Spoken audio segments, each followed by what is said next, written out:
எந்த கூட்டணி தோக்கும் ஜெயிக்கணும் நீங்கள் நானும் சொல்ல முடியாதுல்ல. ஒரு கூட்டணி ஜெயிக்குமா தோக்குமான்னு மக்களுக்கு சொல்லணும். திமுக ஒரு எம்எல்ஏட உட்காரலையா? 13 வருஷமா பல தேர்தல்ல எம்ஜிஆருக்கு பிறகு மொத்தமும் திமுக ஆட்சிக்கு வராம இல்லையா? புரட்சி தலைவி அவர்கள் வந்த பிறகு 10 ஆண்டுகள் இவங்க ஜெயிக்க முடிஞ்சதா? அப்ப திமுக எல்லாத்தையும் சுத்தி வேந்தராக இவர் அறிவிக்கப்பட்டதுக்கு அப்புறம் திருப்பி அவர் ஒரு கூட்டத்தை கூட்டுறது சரியாக இருக்கு. ஒரு கவர்னர் பொம்மை மாதிரி இருப்பாரு. வாங்க இன்னைக்கு உங்களுக்கு விருந்து வைக்கிறோம்னா போகணும், இன்னைக்கு சட்டமன்றத்தில் எழுதி கொடுக்கறத பேசிட்டு போகணும், இப்படிதான் கவர்னரா இருப்பாங்கன்னு சில பேர் நினைப்பாங்க. சில கவர்னர்கள் முதலமைச்சர் அவங்கள கான்பிடன்ஸ் குறைஞ்சிட்டாரு, அவங்க கூட்டணி பலம் குறைஞ்சிருச்சுன்னு நினைக்கிறாரு, சரியான போட்டி அவங்களுக்கு உருவாயிருச்சுன்னு நினைக்கிறாரு. அதுதான் அந்த பேச்சுடைய தாக்கம் தான் வரும். மூணாவது, ஒரு குடும்ப ஆட்சி எவ்வளவு ஊழல் நடந்திருக்குங்கிறது மூணாவது. மக்களுக்கு தேர்தல் அறிக்கையில கொடுத்த வாக்குறுதியை நிறைவேற்றது நாலாவது. மொத்த அரசு ஊழியர்களும் சரி, பல்வேறு துறைகளும் சரி, மின்சார வாரியத்திலும் அத்தனை பேருக்கு சொன்ன வாக்குறுதியை நிறைவேற்றல. நயினார் நாகேந்திரன் அவர்கள் பொறுப்பேற்றிருக்கக்கூடியது ஒரு நிர்பந்தத்தின் அடிப்படையில தான் அப்படின்னு ஒரு பெரிய குற்றச்சாட்டு மீண்டும் ரைஸ் ஆயிட்டே இருக்கக்கூடியது. ஒரு மனங்களாக ஒரு தலைவரை தேர்ந்தெடுப்பாங்க. நீங்க எல்லாருமே கேள்வி கேட்டீங்க, புதிய தலைவர் எப்போ வருவார், புதிய தலைவர் எப்போ வருவார்னு 6 மாசமா கேட்டுக்கிட்டு இருந்தீங்களா? அவரே சொல்லியிருக்கிறாரு, அண்ணாமலை அவர்கள் எங்கள் சொத்து. உங்கள் லெஜண்ட் சரோனாவில் அக்ஷய திருதியை முன்னிட்டு தங்க நகைகளுக்கு பவுனுக்கு ரூபாய் 2000 தள்ளுபடி. ஏப்ரல் 22 முதல் மே 4 வரை. Benz media private limited ACS Arunkumar வழங்கும் கேங்கர்ஸ் ஏப்ரல் 24 முதல் உலகமெங்கும். நீட்டு தேர்வுக்காக இந்த கூட்டணி பயன்படுத்திக்கலாமே அப்படின்னு சட்டமன்றத்தில் சொன்னார். இதுக்கு கூட உங்களுக்கு ஒரு அருகதை இல்லையா அப்படின்னு முதலமைச்சர் சட்டமன்றத்திலே பேசினார். திருப்பி நீங்க அங்கே வர்றீங்க. பல இவங்க மத்திய அரசோட சேர்ந்து ஆட்சியில் இருக்கும் போதும், ஆட்சியில் இல்லாமல் இங்கே ஆட்சியில் இருக்கும் போதும் மத்திய அரசு பயந்துட்டோம். நம்ம இழந்த உரிமைகள், அவ்வளவு உரிமைகள் இழந்திருக்கோம். சென்டிமெண்ட்டாக பல பிரச்சனைகளை நம்ம பின்தங்கி போயிருக்கோம். அதெல்லாம் முதலமைச்சர் ஸ்டாலின் அவர்கள் அன்னைக்கு அவங்க தகப்பனாரோ அல்லது அவங்க கட்சியோ அப்போ அதெல்லாம் யோசிச்சாங்கிறது திரும்பி ரீவைண்ட் பண்ணி பார்த்தாருன்னா இந்த மாதிரி கேள்வி. எதுக்கு இது 2 முறை ஏற்கனவே தோற்கடிக்கப்பட்ட இந்த கூட்டணி 3வது முறையும் மக்கள் இந்த கூட்டணி தோற்கடிப்பாங்க, அமித்ஷாவில் எந்த ஷா வந்தாலும் ஒன்றும் பண்ண முடியாது அப்படின்னு முதலமைச்சர் பேசியிருந்தார். இதெல்லாம் என்னங்க, இதெல்லாம் கேள்வியா? 184 சட்டமன்ற உறுப்பினர்கள் திமுக ஒரு ஆள் மட்டும் இருந்தாங்க. மக்கள் கையில் இருக்குங்க. எந்த கூட்டணி தோக்கு ஜெயிக்கணும் நீங்கள் நானும் சொல்ல முடியாது. அமித்ஷா வந்ததுக்கு அப்புறம் தானே கூட்டணி இல்லை, நான் சொல்றேங்க, ஒரு கூட்டணி ஜெயிக்குமா தோக்குமான்னு மக்களுக்கு சொல்லணும். திமுக ஒரு எம்எல்ஏட உட்காரலையா? இதே திமுக 184 எம்எல்ஏ வரலையா? 13 வருஷமா பல தேர்தலில் எம்ஜிஆருக்கு பிறகு மொத்தமும் திமுக ஆட்சிக்கு வராம இல்லையா? புரட்சி தலைவி அவர்கள் வந்த பிறகு 10 ஆண்டுகள் இவங்க ஜெயிக்க முடிஞ்சதா? அப்ப திமுக எல்லாத்தையும் சுத்தி பெட்ட கட்டிட்டு ஊருக்கா போயிட்டாங்க. ஒரு தோல்வி வெற்றிங்கிறது தேர்தலில் ஜனநாயகம் தானுங்க. நீங்கள் யாருக்கு ஓட்டு போட்டுங்கிற உரிமை உங்கள் கையில் இருக்குது, உங்கள் மனசில் இருக்குது. இந்த தேர்தல் யாருக்கு போட போகிறாங்கன்னு மக்கள் மனசில் இருக்குது. அது முதலமைச்சர் ஆசையை சொல்கிறார், அவ்வளோதான். இல்லை, நான் கேள்விக்கு நீங்கள் பதில் சொல்லலை. கேள்விக்கு தான் நான் பதில் சொல்கிறேன். அமித்ஷா இல்லை எந்த ஷா வந்தாலும் ஒன்றும் பண்ண முடியாது அப்படின்னா அவங்க கூட்டணி மேலே இருக்கக்கூடிய ஆழமான நம்பிக்கையில தான் அதை அவர் சொல்கிறார். எங்கள் கூட்டணி இன்டாக்ட் இருக்கு, யாரும் எதுவும் செய்யலாங்க. அதை பற்றி ஒன்றுமே இல்லைங்க சார். எத்தனை சாவு வந்தாலும் இதெல்லாம் சாதாரண டைலாக்ங்க, சினிமா டைலாக் மாதிரி. எத்தனை ஸ்டாலின் வந்தாலும் இங்கே ஒருத்தர் பேசுவார், எத்தனை எடப்பாடி வந்தாலும் அங்கே ஒருத்தர் பேசுவாங்க. இதெல்லாம் ஒரு பெரிய விவாதத்துக்குரிய கருத்து. கான்ஃபிடன்ஸ் தானே அதில் ரிஃப்ளெக்ட். கான்ஃபிடன்ஸ் இல்லைங்க, பயம். என்ன பயம்? இருட்டில் நடந்து போகும்போது 13 பேர் கிராமத்தில் போகும்போது இருட்டில் போகும்போது பாட்டு பாடிட்டே போவோம். ஏன் தெரியுமா? ஏதோ பேய் வந்துடும் அது வந்துடும்னு.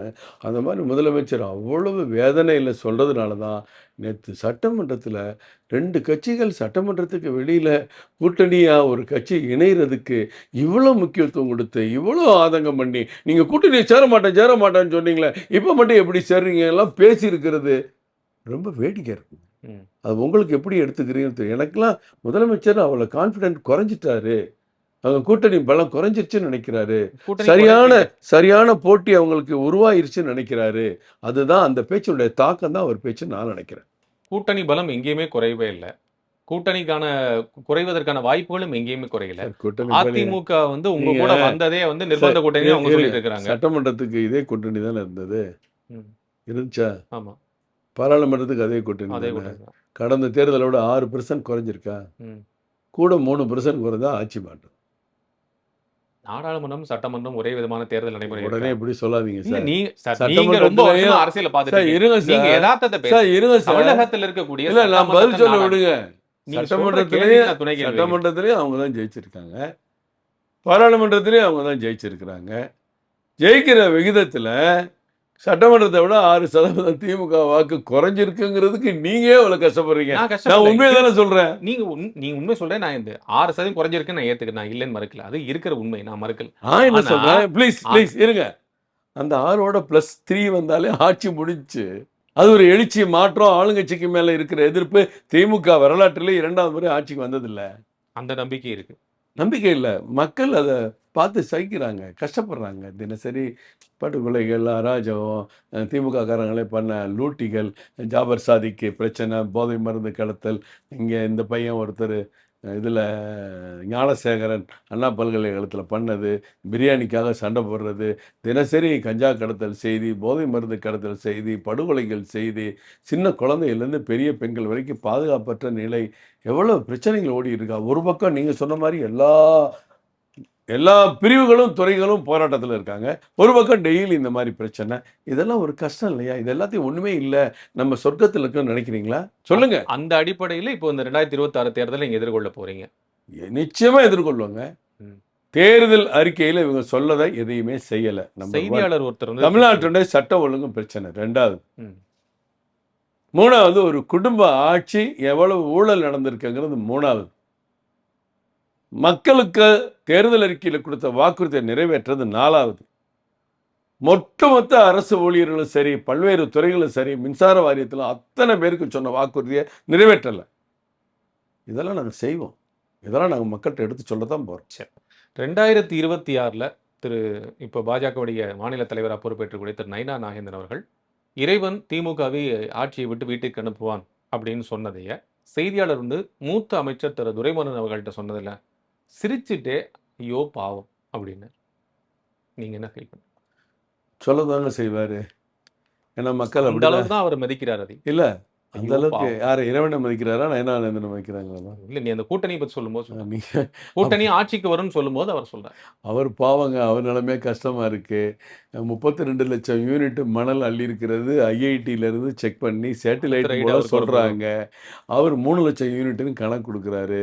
போன 3-4 மாதத்துக்கு முன்னாடி வீட்டிலேருந்து 16 கோடி கேஸ் எடுக்கிறாங்க. இதெல்லாம் கேஷ்னா ரொக்கத்தை சொல்கிறேன். நீங்கள் கேஷ் கட்டுன்னு போயிடாம. ஒரு மந்திரி இவ்வளவு பணத்தை வீட்டில் இருந்து அவங்க காலேஜிலேருந்து அவர் பையனுக்கு சம்மந்தப்பட்டதுலேருந்து எடுத்து எம்பி அவரும் எடுத்து கூட வேடிக்கை பார்த்துட்டு இந்த மாதிரி கூட்டணியில் பேசும்போது பாவம் அது இதுன்னு சொல்லிட்டு ஒப்பேத்த வண்டி தானேங்க. சிரிச்சுட்டே போனார். இருக்கிற வரைக்கும் இருக்கிறையா, நாளைக்கு நானே இருக்க மாட்டோம் இருக்கலையா, பாவையா போயா அப்படிங்கிற மாதிரி தான் அவர் சொல்லுவார். அடுத்த ரொம்ப ரைடு கேஷுவலாக சொல்லுவார். இறைவன் பார்த்துக்கிட்டு தான் இருக்காரு. இல்ல இல்ல, இவங்க நீங்க எவ்வளவு கான்ஃபிடன்ட் அடுத்த ரைடு அவருக்கு வரப்போகுது. ரைடு தவறு செஞ்ச எல்லாருக்கும் வருங்க. ம். இப்போ நீங்கள் தவறு பண்ணால் கூட வரும், நான் தவறு பண்ணால் கூட வரும். அவங்க வேலையாக தானேங்க. போலீஸ் ஸ்டேஷன் வந்து மக்களெல்லாம் மிரட்டுறதுக்காக இருக்குது, குற்றவாளிகளை மிரட்டுறதுக்கு இருக்குது. அது மாதிரி தான் இடியும் சரி, எல்லாம் சிபிஐயும் சரி, ஐடியும் சரி. இங்க ஒரு பரபரப்பான இங்க சூழல், சட்டமன்ற கூட்டத்தொடர் இங்க எவ்வளவு விஷயங்கள் நடந்துட்டு இருக்கும்போது ஆளுநர் திடீர்னு ஒரு 3 நாள் பயணமா போய் அங்க குடியரசு துணைத் தலைவரை சந்திச்சுட்டு அதுக்கப்புறம் மத்திய உள்துறை அமைச்சர், இந்த ப்ராசஸ் வந்து தனியா போயிட்டு இருக்கு. என்ன நடக்குது? அது எல்லாம் ஆளுநருக்கு நான் பர்சனல் செக்ரட்டரி இல்லை, என்கிட்ட சொல்லிட்டு அவர் எதுவும் செய்யறதில்லை. பாஜகவுடைய ஒரு வாய்ஸா தானே அவர் ரிஃப்ளெக்ட் ஆறாரு. அதெல்லாம் ரொம்ப தப்பான தகவல். அப்படி சொன்னீங்கன்னா உங்க மேலே கேஸே போடலாம். ம். அவருக்கு இது என்னுடைய பாஜக குற்றச்சாட்டு இல்ல, பொது வெளியில வைக்கக்கூடிய குற்றச்சாட்டு. அப்படி யாரோ நேரடியாக சொல்லுவா கேஸே போடலாம். அவருக்கும் பாஜக என்ன சம்பந்தம்? பாவம், அவருடைய கடமை அவர் செய்கிறார். அவர் தமிழகத்தினுடைய ஒரு சிஇஓ, தலைமை நிர்வாக அதிகாரி. ம். அவர் சட்டப்படி என்ன செய்கிறாரோ அவர் செய்கிறாரு. அதை நீங்கள் அவர்கிட்ட தான் கேட்கணும். இல்ல, திடீர்னு ஒரு பயணம் இங்கிருந்து போகக்கூடிய சூழல் அப்படின்னு நம்ம பார்க்கும்போது இப்போ ஏற்கனவே உச்சநீதிமன்றம் வந்து ஆளுநருக்கு எதிராக கொடுத்திருக்கக்கூடிய அந்த நோட் அதெல்லாம் நம்ம பார்க்குறோம். இப்போ இந்த நடவடிக்கை ஏற்கனவே இப்போ வேந்தராக தமிழக அரசனுடைய தலைவர் முதலமைச்சர் அவர் தான் இருக்க போறார் அப்படின்னு உச்சநீதிமன்றமுடைய தீர்ப்பு இதெல்லாம் இந்த நம்ம 10 கொடுத்திருக்கு. இதெல்லாம் பொறுது. 10 மசோதாவும் ஒன்னே தானங்க. அல்ல அது ஓகே, 10 பல்கலைக்கழக சம்பந்தமான மசோதான ஒரு புரிஞ்சுக்க ஒரு ஒரு பொங்கல்ல மிளகு இருக்கு, முந்திரி பருப்பு இருக்கு, ஜீரகம் இருக்கும், முடியுது. அந்த நான் மாதிரி கே- கேள்வி இருக்கும், கடவுள் பருப்பு இருக்க மாதிரி பாசி பருப்பு இருக்கும். அதெல்லாம் எல்லாம் ஒன்று தான். அது வந்து உச்சநீதிமன்றத்தில் இருக்கு. முன்னாடி வழக்கு இருக்கிறது, இவங்க பேசுகிறாங்க, அவங்க பேசுகிறாங்க. இதை பற்றி நம்ம பேச முடியாது. ம். இல்ல இல்ல அந்த அடிப்படையில அவங்க வந்து இப்போ போயிருக்கக்கூடிய இல்ல, அது சூழல் முக்கியத்துவம் வாய்ந்ததா அது இருக்குதான்னு கேட்குறேன். அது சம்மந்தமே இல்லை. அது பத்திரிகையில் நானும் பார்த்தேன், அவ்வளோதான். நீங்கள் எப்படி தொலைக்காட்சியில் பார்த்தீங்களோ இல்ல நானும் நான் தொலைக்காட்சியில். கேட்க வந்தது என்னன்னா, இப்போ வேந்தராக வந்து முதலமைச்சர் இருக்கலாம் அப்படின்னு சொல்லி உத்தரவு வந்ததுக்கு பிறகாக, இப்போ மீண்டும் வந்து ஆளுநர் அவர்கள் ஒரு வேந்தர்களுக்கான துணைவேந்தர்களுக்கான ஒரு கூட்டத்தை வந்து கூட்டியிருக்கிறாங்க. அதற்கு குடியரசு துணைத் தலைவர் திரு ஜெகதீப் தன்கர் அவர்கள் அழைத்திருக்காங்க. அவங்க வர்றதுங்கிறது உறுதியாக இருக்கக்கூடியதாக தகவல்கள் வந்து கொண்டிருக்கின்றன. இப்போ வேந்தராக இவர் அறிவிக்கப்பட்டதுக்கு அப்புறம் திருப்பி அவர் ஒரு கூட்டத்தை கூட்டுறது சரியாக அது இருக்க தெரியாதுல்ல, சரியா இருக்கு சரியா இல்லைன்னு நான் எப்படிங்க சொல்ல முடியும்? நான் பாஜகவோட மாநில துணைத் தலைவர். நீங்கள் கவர்னரோட செக்ரட்டரிகிட்ட தான் நீங்கள் இதை கேட்கணும். அதனால இதற்கும் அதற்கும் சம்பந்தம் கிடையாது. இதுக்கு என்ன சம்மந்தம் இருக்கு? திமுக என்ன சொல்றாங்கன்னா, பாஜகவுடைய நடவடிக்கையாக ஒரு முகமாக அங்க அந்த பெர்ஸ்பெக்டிவா இவர் இங்க இருந்து செயல்பட்டு இருக்கிறார் அப்படின்னு தான் அவங்க வைக்கக்கூடிய குற்றச்சாட்டு. அதெல்லாம் வழக்கமாக ஒரு கவர்னர் வந்து பொம்மை மாதிரி இருப்பார். வாங்க இன்னைக்கு உங்களுக்கு விருந்து வைக்கிறோன்னா போகணும். இன்னைக்கு வந்து சட்டமன்றத்தில் எழுதி கொடுக்கறத பேசிட்டு போகணும். இப்படி தான் கவர்னராக இருப்பாங்கன்னு சில பேர் நினைப்பாங்க. சில கவர்னர்கள் வந்து ரொம்ப துடிப்பையோட இந்த மாநிலத்தினுடைய நன்மைகளுக்காக செயல்படக்கூடிய தலைவர்களாக இருக்கணும். அந்த அடிப்படையில் சிலர் செயல்படுவாங்க. மாநில அரசுக்கு மத்திய அரசுக்கும் நியமிக்கப்படுகிற ஒரு புதிதாக வரக்கூடிய கவர்னர் மாநில அரசுடைய நன்மை, நல்லது, கெட்டது எல்லாத்தையும் மத்திய அரசுக்கு ரிப்போர்ட் பண்ணணும். அவங்க வழிகாட்டுவாங்க. இதெல்லாம் நடைமுறை ஜனநாயகத்தில் அரசியலமைப்பு சட்டப்படி இருக்கிற உண்மை. எதிர்க்கட்சியாக இருக்கும்போது முதலமைச்சர் ஸ்டாலின் அவர்கள் பலமுறை கவர்னர்கிட்ட போய் மனு கொடுத்துருக்காங்க, போராட்டம் பண்ணியிருக்காங்க, அவங்களுடைய கவனத்தை கொண்டு வர்றதுக்காக பேசியிருக்கிறாங்க. ஆளுங்கட்சி ஆன உடனே அவங்களுக்கு எதிராகிடுறாங்க.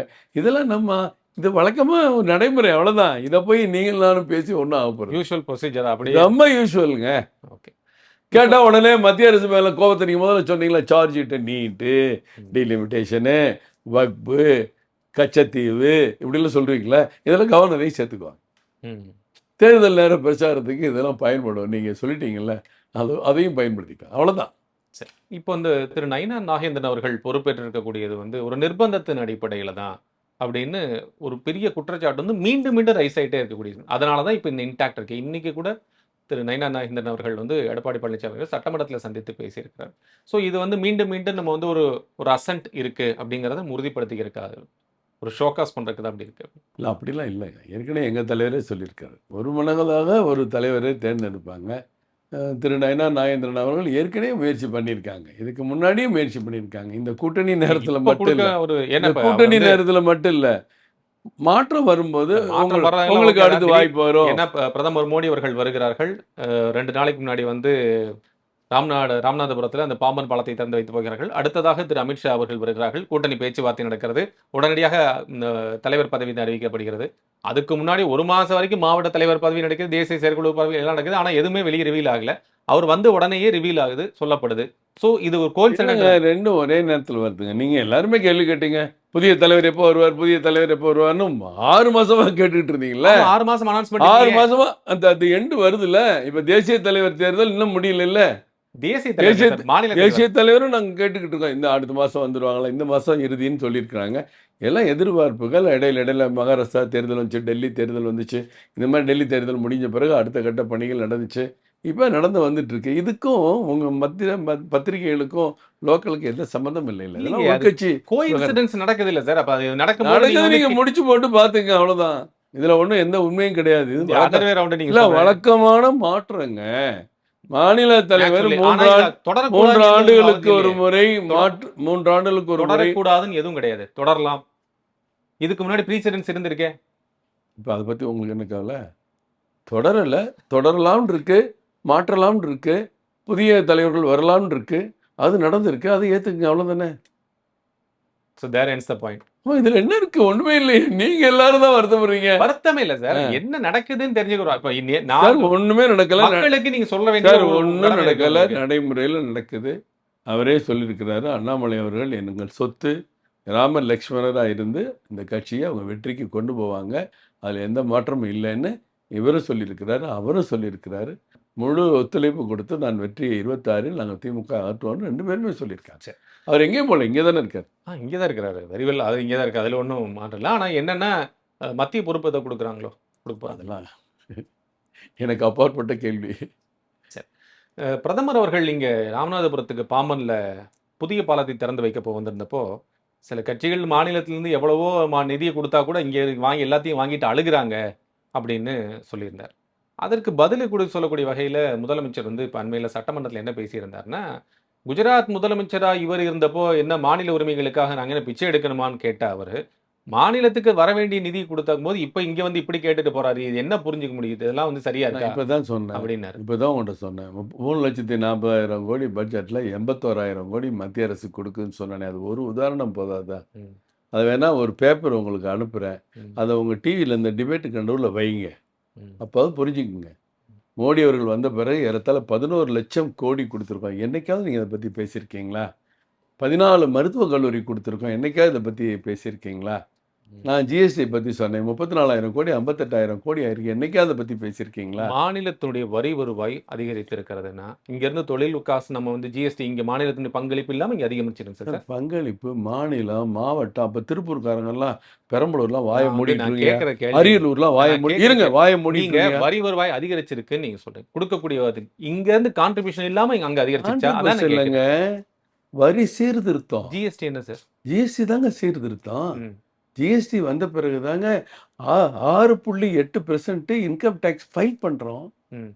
இவ்வளோ பெரிய உலகத்தில் போராடிக்கிட்டு இருக்கோம், இன்னைக்கு 5வது இடத்துக்கு வந்திருக்கோம். 1% தாங்க இன்கம் டேக்ஸ் கட்டின நாடு இது. இன்னைக்கு அந்த இன்கம் டேக்ஸ் கட்டுறோன்னா 4% ஆக்கியிருக்காங்க இந்த 10 வருஷத்தில். யார் ஆக்கணும்? இதெல்லாம் பண்டாட்டி உங்களுக்கு வருவாய் கூடுமா? நீங்கள் போய் ஒரு லேப்டாப் வாங்க போனீங்கன்னா பிளாக் அளவு ஒயிட் அளவு கேஷாக கொடுத்துரு, லேண்ட் வாங்க போனால் பிளாக் ஒன்று ஒயிட் அளவு, இப்படி ஓடிக்கிட்டு இருந்தது. இன்றைக்கி தானேங்க அதெல்லாம் முடியாதுங்க, கஷ்டங்க. ஜிஎஸ்டி நம்பர் இல்லாமல் ஒரு தொழில் நீங்கள் பண்ண முடியுமா? இப்போ பண்ணவே முடியாது. என்ன உற்பத்தி ஆகுது, என்ன விற்குது, என்ன மக்களுக்கு போகுதுங்கிறது எதுவுமே கணக்கு இல்லாமல் ஓடிக்கிட்டு இருந்த நாட்டில் இன்றைக்கி தான் வந்திருக்கு 90%. இன்னும் 10% தப்பு இருக்குது, அதையும் கண்டுபிடிப்பாங்க. இந்த வரி சீரமைப்பு, டிமானிட்டைசேஷன், மொத்த கருப்பு பணத்தையும் உள்ளே கொண்டு வந்தது. உடனே அதில் கூட முட்டாள்தனமாக கேட்பாங்க, கருப்பு பணம் தான் 19 லட்சம் கோடி வந்துருச்சே, அப்புறம் என்ன? 19 லட்சம் கோடி எங்கேருந்து வந்துச்சு? யார் வீட்டில் வந்துச்சு? அந்த 19 லட்சம் கோடி அக்கௌண்ட்டில் இருக்கா? அவன் வருமான வரி கட்டியிருக்காங்களா? மொத்தமாக கேஷ் கொண்டு வந்து கட்டி பேக்கில் மாற்றிட்டு போனாங்களே, அதெல்லாம் எப்படி வந்துச்சுன்னு கேட்குற கேள்வியில் தாங்க இது 6.5% உருவாயிருக்கு. இந்த சீரமைப்பெல்லாம் வராமல் வரி வருவாய் கூடுமா? யோசிச்சு பாருங்க. 1,90,000 கோடி மாதத்துக்கு ஒரு அளவுக்கு இன்றைக்கி மாற்றிருக்காங்க. 90% ஒரு நம்பரே இல்லாமல் தொழில் நடந்துட்டு இருந்துச்சுங்க. ஒரே நபர் 10 பேங்கில் அக்கௌண்ட் வச்சுட்டு இருந்தாங்க. இன்னைக்கு வைக்க முடியுமா? நீங்கள் எவ்வளவு மாற்றங்கள், அவ்வளவு சீரமைப்பு தாங்க இன்னைக்கு நாடு 5வது இடத்துக்கு போயிருக்கு. சில ஸ்டேட்டஸில் வந்து ஜப்பானை விட மேலே போயிட்டோம், 4வது இடத்துல இருக்கோம். அப்படிங்கிறதுல எப்படிங்க வந்துச்சு? இதெல்லாம் உருவாக்குனதானங்க வந்துச்சு. ஒரு குடும்பம் இன்னைக்கு உயர்ந்திருக்கு. ஒன்று ஒரு சாதாரண குடிசை வீட்டில் இருந்தாங்க, இப்போ பெரிய வீடு கட்டிட்டாங்க, கார் வாங்கிட்டாங்க. அந்த அந்தஸ்து எப்படிங்க உயரும்? அவங்க சிக்கனமாக இருக்கணும், சேமிக்கணும், பணம் கட்டணும், கடனை வாங்கணும், தொழில் பண்ணணும், வருமானம் வரணும். அதே மாதிரி தாங்க நாட்டுக்கு உருவாகியிருக்காரு மோடி. இங்கே உட்காந்துட்டு நம்ம பேசலாம்.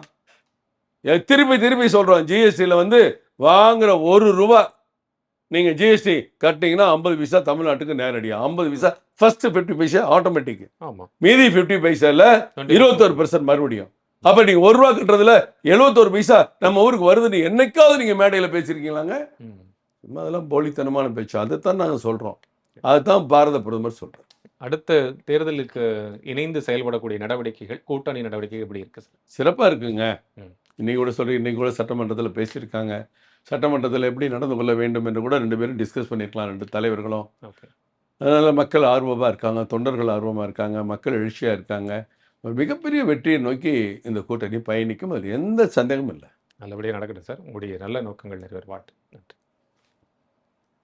உங்கள் லெஜண்ட் சரோனாவில் அக்ஷய திருதியை முன்னிட்டு தங்க நகைகளுக்கு பவுனுக்கு ரூபாய் 2,000 தள்ளுபடி. ஏப்ரல் 22 முதல் மே 4 வரை. Benz media private limited ACS Arunkumar வழங்கும் கேங்கர்ஸ் ஏப்ரல் 24 முதல் உலகமெங்கும்.